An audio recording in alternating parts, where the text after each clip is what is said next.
नमस्कार दोस्तों, चलिए स्टार्ट करते हैं हमारी उत्तराखंड उत्तराखंड क्वेश्चंस की जो सीरीज़ है। और अब पेपर आने ही वाला है, 1-2 दिन बचे हुए हैं पेपर में। तो आप मुझे कमेंट बॉक्स में ये बताएं कि पेपर से पहले क्या स्ट्रैटेजी वीडियो बनाई जाए, किस तरीके से क्वेश्चन को अटैम्प्ट किया जाना चाहिए, कितने क्वेश्चन अटैम्प्ट किए जाने चाहिए और क्या हमारी स्ट्रैटेजी रहने वाली है प्रीलिम्स में।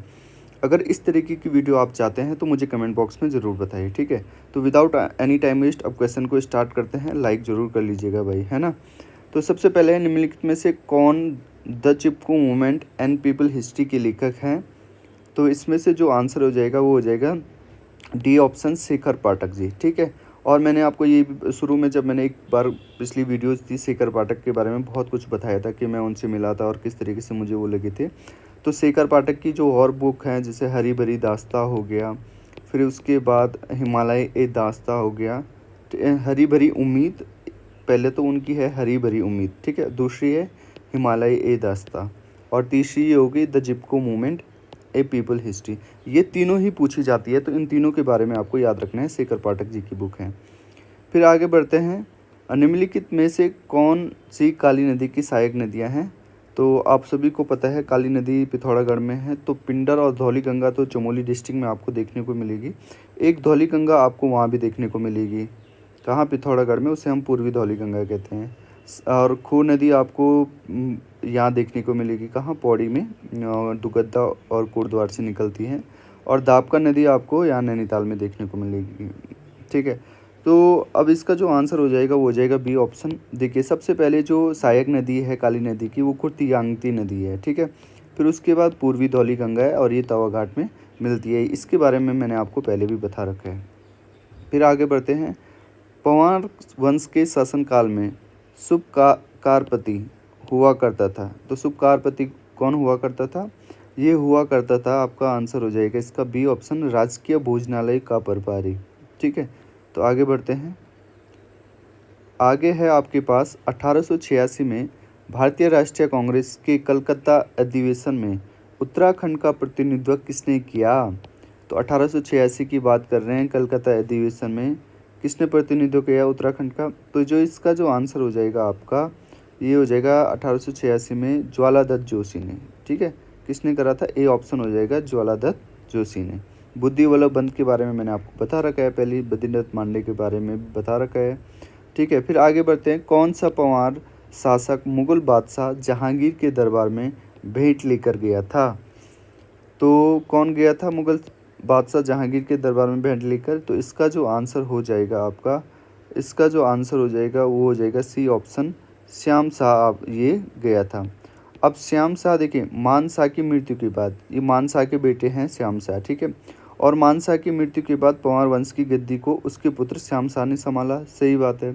फिर उसके बाद जहांगीर नामा के अनुसार श्याम शाह ने मुगल दरबार में घोड़े तथा हाथी उपहार स्वरूप भेंट किए थे, ठीक है। तो ये चीज़ जरूर ध्यान रखिएगा।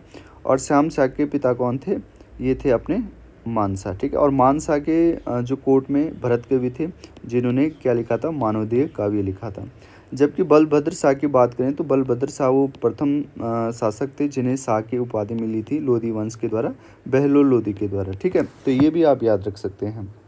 फिर आगे बढ़ते हैं, नीलकंठ महादेव का प्रसिद्ध मंदिर उत्तराखंड के किस जिले में स्थित है। तो जो नीलकंठ महादेव मंदिर आपने देखा होगा, बहुत ही फेमस है। जो देखा होगा आपने, जब हम ऋषिकेश जाते हैं तो ऋषिकेश से आगे तपोवन वाला जो इलाका जाते हैं और नदी के उस पार जब जाते हैं तो नीलकंठ, यमकेश्वर ब्लॉक में पड़ता है, यमकेश्वर तहसील में नीलकंठ पड़ता है। तो नदी के उस पार पौड़ी है और नदी के इस पार टिहरी है, आप सभी को इतना पता होगा जो उस एरिया में घूमे होंगे। तो इसका जो आंसर हो जाएगा बी ऑप्शन, पौड़ी गढ़वाल, है ना। फिर आगे बढ़ते हैं, निम्नलिखित में से कौन सा युग्म सुमेलित नहीं है। तो कौन सा युग्म सुमेलित नहीं है, थोड़ा टफ क्वेश्चन है, पर आपको याद रखना है कि हाँ इस तरीके से कुछ भूस्खलन हुई थी। तो जो गोना भूस्खलन हुई थी 1893 में हुई थी, सही बात है। नैनीताल में जो भूस्खलन आए थे 1880 में आए थे। इस भूस्खलन के बारे में तो मुझे भी मतलब काफ़ी पता है कि किस तरीके से वहाँ भूस्खलन आया था। और फिर वो जो मैदान भी बनाया हुआ है ना नैनीताल का, वो भी भूस्खलन की वजह से क्या हो गया था, भूस्खलन की वजह से वो समतल हो गया था।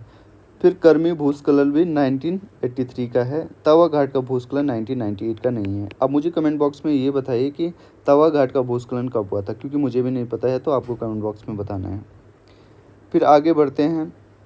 काठ गोदाम के निकट स्थित रानी बाग किस रानी के नाम से स्थापित हुआ है? तो मैंने आपको पहले बताया था ना, जो रानी बाग है वो हल्द्वानी से आगे जाके वहाँ पे HMT है, हिंदुस्तान मशीन टूल। खैर ये अब उतना काम नहीं कर पा रही है, वहाँ पे बंद हो गई है। तो वो जो हल्द्वानी वाले होंगे वो वहाँ उनको पता होगा, वो घूमते रहते हैं वहाँ। तो जो इसका आंसर हो जाएगा वो बी ऑप्शन हो जाएगा, जिया रानी। और Jiya Rani is very very famous in Kumaon region, और ये कत्यूरी राजवंशों से रिलेटेड थी। रानी कर्णावती आप सभी को पता है, ये मैपति शाह की पत्नी थी, और पृथ्वीपति शाह की ये एक संरक्षक थी, है ना। आगे बढ़ें। फिर उसके बाद आगे बढ़ते हैं। रानी गुलेरिया। अब देखिए यही क्वेश्चन गुलेरिया के बारे में मैंने इसलिए नहीं बताया था क्योंकि यहाँ पे लिखा हुआ था, रानी गुलेरिया ने निम्नलिखित में से किस परमार शासक का राज्यभार सौंपा? ठीक है, तो ये रानी गुलेरिया भी संरक्षिका थी, किसकी थी? कीर्ति शाह की संरक्षिका थी। ठीक है, और कीर्ति शाह के बारे में ज़रूर पढ़ लीजिएगा, क्योंकि इसके बारे में बहुत कुछ कहा जाता है कि ये काफ़ी अच्छा शासक था और इसने काफ़ी कुछ भी किया। इसको CSI की उपाधि भी मिली, और इसके टाइम पे बहुत कुछ हुआ भी। तो इसको ज़रूर पढ़ लीजिएगा आप, कीर्ति शाह को। फिर नरेंद्र शाह के टाइम पे आपको इसको LLD की उपाधि भी मिली बनारस हिंदू विश्वविद्यालय से। फिर उसके बाद इसके टाइम पे रवाई कांड भी हुआ था, और जो श्रीदेव सुमन जी हैं उनकी मृत्यु भी इसी के टाइम पे हुई थी। तो ये सारी चीज़ें याद रखना। प्रताप शाह ने प्रतापनगर की स्थापना की थी, आई थिंक 1877 में की थी, है ना। फिर आगे बढ़ते हैं। फिर है, टिहरी राज्य के किस राजा ने राज्य के मुख्य न्यायालय का नाम बदलकर हजूर दफ्तर कर दिया था? तो जो इसका जो आंसर हो जाएगा वो हो जाएगा सी ऑप्शन, नरेंद्र शाह। ठीक है, तो इनके बारे में तो मैं अभी बता चुका हूँ। सुदर्शन शाह के बारे में, आई थिंक सुदर्शन शाह ने मानसाल लिखा था। ठीक है, और 1815 में मैंने इनको बताया था कि 1815 में जब अंग्रेज़ों ने उनको हरा दिया था, किसको?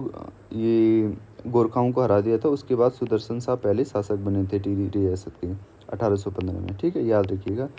इनके द्वारा शायद सभासार कोई पुस्तक लिखी गई थी। अगर मैं राइट हूँ तो प्लीज़ कमेंट बॉक्स में बताइए। फिर आगे बढ़ते हैं। निम्नलिखित में से कौन सा कुमाऊँ का बिना ताज पोषित राजा कहलाता था? तो बिना ताज पोषित राजा कहलाता था कौन? इसका जो आंसर हो जाएगा वो हो जाएगा Henry Ramsay. Very very important. Trills के बारे में मैंने आपको बता रखा है पहली वीडियोज़ में, तो वो भी देख लीजिएगा आप। फिर आगे बढ़ते हैं। निम्नलिखित में से किसने वर्ष 1924 में अल्मोड़ा में विवेकानंद पर्वतीय कृषि अनुसंधान संस्था की नींव रखी थी? तो ये रखी थी, इंपॉर्टेंट क्वेश्चन है, अच्छा क्वेश्चन है। इसका जो आंसर हो जाएगा वो हो जाएगा बी ऑप्शन, बोसी सेन। और अल्मोड़ा में विवेकानंद पर्वतीय कृषि अनुसंधान, मैंने आपको इसके बारे में बता रखा है। जब देखो, आप जब अल्मोड़ा से कोसी की तरफ आओगे ना, तो कोसी का जो पुल है ना, थोड़ा सा आगे पे जाके जब कोसी के लिए जाते हैं तो उधर साइड है, वो नदी के उस साइड देखने को आपको मिलेगा।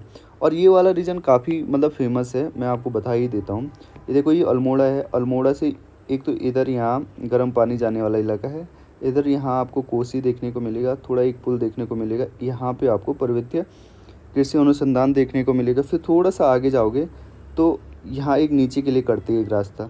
तो जो ये नीचे के लिए रास्ता करता है, ये जाता है आपका सोमेश्वर हो गया, कौसानी हो गया, बैजनाथ हो गया, और फिर ये आगे जाके बागेश्वर में मिल जाता है।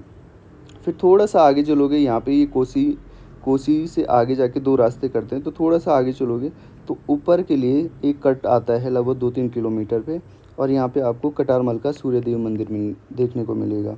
और अगर सीधे चलोगे तो यहाँ आपको रानीखेत देखने को मिलेगा। ठीक है, ये सारी चीज़ें इसलिए बता पा रहा हूँ क्योंकि मैं ये सारी जगह घूमा हुआ हूँ, तो मुझे काफ़ी अच्छा आइडिया है इन चीज़ों का। ठीक है, फिर आगे बढ़ते हैं। निम्नलिखित में से कौन सा उत्तराखंड निवासी आज़ाद हिंद फौज से संबंधित है? तो जो इसका आंसर हो जाएगा वो हो जाएगा चंद्र सिंह नेगी। ठीक है, गब्बर सिंह नेगी के बारे में तो कल बताया था आपको। फिर आगे बढ़ते हैं। वर्ष 1936 में गढ़वाल सेवा संघ की स्थापना कहाँ की गई थी? तो 1936 में गढ़वाल सेवा संघ की स्थापना की गई थी दिल्ली में। बी ऑप्शन इसका आंसर हो जाएगा। फिर आगे बढ़ते हैं। निम्नलिखित में से किसे बाल्यकाल में गोसाई दत्त नाम से जाना जाता है? इंपॉर्टेंट क्वेश्चन है, और मतलब ये अच्छा क्वेश्चन है, अब पूछा जा सकता है। तो इसका जो आंसर हो जाएगा बी, सुमित्रा नंदन पंत। देखिए, आपको सुमित्रा नंदन पंत जी के बारे में थोड़ा और नेट पे जाके पढ़ना है। गोविंद बल्लभ पंत जी के बारे में तो मैंने आपको अच्छे से बता रखा है। इनके बारे में लोकरत्न पंत के बारे में भी ज़रूर पढ़ना है आपको, और गंगादत्त उप्रेती के बारे में भी। इन तीनों के बारे में अलग से ज़रूर पढ़ लीजिएगा, इनसे क्वेश्चन बार बार पूछे जाते हैं। फिर निम्नलिखित में से कौन सा एक सुशिर वाद्य यंत्र है? तो कौन सा है? देखिए, हुड़का तो देखो बजाते हैं ना, तो ये नहीं है। ढोल भी बजाते हैं, ये भी नहीं है। धोतरा भी नहीं है, तो नागफनी है ना। सुशील मतलब फूंक मार के, तो बी ऑप्शन होना था उसका, ठीक है। फिर है निम्नलिखित में उत्तराखंड के निम्न जनपदों के समूह में से कौन सा अंतर्राष्ट्रीय सीमा साझा करता है? तो सभी को पता है, जो ऊपर के जो हमारे तीन राज्य हैं, सॉरी 3 डिस्ट्रिक्ट हैं, वो अंतर्राष्ट्रीय सीमा साझा करते हैं। जैसे अपना पिथौरागढ़ हो गया। पिथौरागढ़ तो इवन 2, चाइना और नेपाल है ना, चाइना और नेपाल। चमोली भी करता है तिब्बत वाले रीजन से, और उत्तरकाशी भी, तो ये बी ऑप्शन हो जाएगा। फिर आगे बढ़ते हैं। निम्नलिखित को सही सुमेलित कीजिए तथा दिए गए कोड से सही उत्तर चुनिए। तो यहाँ पे हम कर ही लेते हैं ये सवाल। सतोपंत आप सभी को पता है, सतोपंत अलकनंदा वाला रीजन हो जाएगा। फिर गंगोत्री ये हो जाएगा ए ऑप्शन। फिर भागीरथी वाला। फिर हो जाएगा मिलम, हो जाएगा आपका ये हो जाएगा आपका मिलम, चौथा गौरी गंगा वाला, और डी नामिक हो जाएगा पूर्वी रामगंगा, ठीक है। तो ये इम्पोर्टेंट है, याद रखिएगा, वेरी वेरी इम्पोर्टेंट। तो ये आपका हो जाएगा सी ऑप्शन, है ना। तो ये आपका सी ऑप्शन हो जाएगा। तो यहाँ पे आपको 3-4 क्वेश्चन बन गए हैं कि नामिक ग्लेशियर से कौन सी नदी निकलती है, तो आप बोलोगे सर पूर्वी रामगंगा। और जो पश्चिमी रामगंगा है वो कहाँ से? दूधातोली से निकलती है, याद रखिएगा। फिर मिलम ग्लेशियर से कौन सी? गौरी गंगा निकल रही है। तो इस तरीके से आपको याद रखना है ना। फिर आगे बढ़ते हैं। फिर यहाँ पे भी अच्छा क्वेश्चन है। निम्नलिखित में से कौन सा युग्म सही सुमेलित नहीं है पूछा गया है। ये इंपॉर्टेंट है, याद रखना। आसन नदी, ठीक है, कुल्हाल, तो ये तो सही है। मैंने आपको इसके बारे में बताया भी था। जब आप पांवटा साहिब के लिए जाते हो ना, देहरादून से पांवटा साहिब के लिए, तो पांवटा साहिब से पहले एक पुल पड़ता है, उसको कुल्हाल पुल भी कहा जाता है ना। क्यों कहा जाता है? इसी वजह से। तो आसन नदी पे कुल्हाल ये परियोजना हो गई, सही है। फिर अलकनंदा पे विष्णु प्रयाग, ये भी सही है। भागीरथी पे कोटेश्वर, ये भी सही। बिलंगना पे ये गलत है भाई, ये वाला तो गलत है ना। मनेरी वाली किस पे है, ये कमेंट बॉक्स में ज़रूर बताइएगा आप मुझे। फिर हो जाएगा निम्नलिखित में से कौन सा युग्म सही सुमेलित नहीं है? तो सही सुमेलित कौन सा नहीं है? तो आप सभी को पता है सही सुमेलित इसमें से बी ऑप्शन हो जाएगा, क्योंकि जो दायरा बुग्याल है ये उत्तरकाशी में देखने को मिलेगा। फिर कुश कल्याण बुग्याल टिहरी गढ़वाल में देखने को मिलेगा, इसको भी याद रखिएगा, ये भी आपके लिए क्वेश्चन ही बन गया। बेदनी बुग्याल चमोली डिस्ट्रिक्ट में, अभी इसके बारे में बताऊँगा। खलिया बुग्याल पिथौरागढ़ में है, तो ये भी ध्यान है। कुश कल्याण बुग्याल इंपॉर्टेंट, खलिया बुग्याल भी इम्पोर्टेंट ही है, तो ये याद रखिएगा आप, इम्पोर्टेंट है सारे के सारे। फिर उसके बाद गार्डनर के द्वारा कुमाऊं तथा गढ़वाल में प्रथम राजस्व बंदोबस्त किस वर्ष लागू किया गया था? तो जिस टाइम पे ये रहा होगा ना, उसी टाइम पे तो किया गया था। और ये कब था? 1815 के टाइम पे, तो बी ऑप्शन हो जाएगा इसका। फिर अविभाजित गढ़वाल राज्य का अंतिम नरेश कौन था, है ना? तो अविभाजित राज्य का क्योंकि पहले कुमाऊं जो गढ़वाल का पूरा ये पौड़ी वाला रीजन, टिहरी वाला रीजन साथ में ही था, बट जब उसके बाद अंग्रेज आए तो उन्होंने 2 भागों में तोड़ दिया। नदी के उस पार टिहरी, नदी के इस पार पौड़ी। तो नदी के इस पार इन्होंने क्या रख दिया? अपने आप को रख दिया। किसने? ब्रिटिशर ने। नदी के उस पार टिहरी वाले को, टिहरी रियासत वाले को दे दिया। तो अविभाजित गढ़वाल राज्य का अंतिम नरेश कौन था? तो ये था आपका डी ऑप्शन, प्रद्युमन शाह। और 1804 में इसकी मृत्यु हो गई थी खुड़बुड़ा के युद्ध में। और उसके बाद जब विभाजित हो गया था गढ़वाल, तो उसका जो पहला प्रथम नरेश बना था सुदर्शन शाह बना था 1815 में। ये सभी आपको पता होगा। अभी महिपति शाह के बारे में बताया था, और फतेहपति शाह के बारे में तो आपको बता ही रखा है, तो इसका आंसर डी होना था। फिर उसके बाद गढ़वाल लोकसभा क्षेत्र से प्रथम निर्वाचित सांसद कौन थे? तो यहाँ पे सांसद की बात हो रही है, ठीक है। तो इसका जो आंसर हो जाएगा, ये ऑप्शन हो जाएगा भक्त दर्शन जी, ए ऑप्शन। फिर आगे बढ़ते हैं। किस चंदकालीन शासक ने रेशम उत्पादन का कार्य प्रारंभ किया था? तो ये डी ऑप्शन हो जाएगा इसका, इंद्रचंद ने। फिर आगे बढ़ते हैं। मौन मेला कहाँ आयोजित होता है? तो मौन मेला आपको सभी को पता है, इसका जो आंसर हो जाएगा बी ऑप्शन हो जाएगा, जॉनसन रवाई क्षेत्र में होता है। फिर आगे बढ़ते हैं। खुड़बुड़ा का युद्ध हुआ था, तो खुड़बुड़ा का तो युद्ध अभी तो बताया था यार, 1804 में, बी ऑप्शन हो जाएगा इसका। फिर इसके बाद 1946 में पर्वतीय क्षेत्र के लिए अलग प्रशासनिक भाग बनाने की मांग किसने की थी? एक बात बताऊं, जो अपने पतिदत्त पांडे है ना, इन्होंने बहुत संघर्ष किया है उत्तराखंड को एक अलग से एक एडमिनिस्ट्रेटिव यूनिट बनाने की। ठीक है, तो आज की डेट में जो हम उत्तराखंड में रह रहे हैं ना, तो इन महानुभावों की बहुत कृपा है, तो इनके बारे में जानना बहुत ही इंपॉर्टेंट है। तो one and only B option हो जाएगा, Patidatt Pande is associated with the Almora Akhbar and Shakti पत्रकारिता। PC Joshi is also important 1970 में, है ना, आई थिंक इन्होंने कुमाऊं मोर्चा की स्थापना की थी। उत्तराखंड में किस वन्य विहार समूह की स्थिति पश्चिम से पूर्व की ओर सही है? तो आपको पता है उत्तराखंड कुछ इस तरीके से है ना, कुछ इस तरीके से है। तो पश्चिम इधर हो जाएगा, पूर्व इधर हो जाएगा। तो पश्चिम में आपको देखने को मिलेगा, यहाँ सबसे पहले इधर आपको केदारनाथ, फिर चमोली में नंदा देवी, बिनसर अल्मोड़ा में, और इधर आपको पिथौरागढ़ में स्कोर देखने को मिलेगा। था आंसर विल बी सी। ठीक है, फिर आगे बढ़ते हैं। निम्न में से कौन सा उत्तराखंड का सबसे बड़ा बुग्याल है? तो हाँ, देहरा बुग्याल मैंने अभी आपको बताया था। कुछ कल्याण बुग्याल टीरी बताया था। दूधातोली हमारे चमोली और अल्मोड़ा और यहाँ पे फैला हुआ है। और देहरा बुग्याल उत्तरकाशी में। बेदनी बुग्याल की बात कर रहा हूँ, मैंने आपको परसों भी बताया था आई थिंक। जैसे ये चमोली डिस्ट्रिक्ट में लाटू देवता मंदिर है। ठीक है, तो ये वाण में है लाटू देवता मंदिर। हो सकता है आपके लिए आया भी जाए क्वेश्चन, क्योंकि यहाँ पे सीएम साहब भी आए थे अभी। और फिर जब वाण से यहाँ ना, वाण से रूपकुंड के लिए पैदल रास्ता है, और पहले आता है रणकादार, फिर आली बेदनी बुग्याल आता है। यहाँ पे इधर साइड आली है, थोड़ा इधर जाओगे तो यहाँ पे बेदनी बुग्याल आता है। फिर यहाँ पे पातना, नचौनी, भगवा बासा और रूपकुंड आता है, जिसे कंकाली ताल भी। तो ये कम से कम 25 से 30 किलोमीटर का ये स्ट्रेच है, मतलब ज़्यादा ही होगा, थोड़ा 35 के आसपास होगा अगर पूरा रूपकुंड तक जाना है, पर लगभग कितना ही है। तो बेदनी बुग्याल मैं भी गया था, काफ़ी खूबसूरत बुग्याल है यार, बहुत ही बढ़िया बुग्याल लगा मुझे। खूब बहुत बड़ा है, और वहाँ पे और बकरियाँ चरा रहे थे वहाँ के लोग, और काफ़ी मतलब मज़ा आया वहाँ पे। इस पूरे ट्रैक को ट्रैक किया था। तो ये है, तो बेदनी बुग्याल हो जाएगा इसका आंसर। फिर है उजेली या अनेरी होली त्योहार किस जनजातीय समूह से संबंधित? तो मैंने आप सभी को बता रखा है भाई, जितनी भी हमारी ये 5 जनजातियाँ हैं ना, they are very very important, और उनके बारे में आपको जानना ज़रूरी, क्योंकि हर बार उनसे क्वेश्चन पूछा जाता है।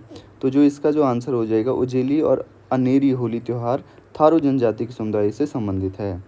तो अब ये लास्ट क्वेश्चन था ये हमारा, तो हो गया। अब लगभग हमने 360 क्वेश्चन कर ही दिए हैं, और आज 2-3 वीडियो लेके आने की कोशिश करूँगा, क्योंकि भैया परसों आपका पेपर भी है। तो आई विल ट्राई टू मतलब bring more and more videos, है ना, तो उससे पहले, ताकि आपकी सारी चीज़ें क्लियर हो जाए।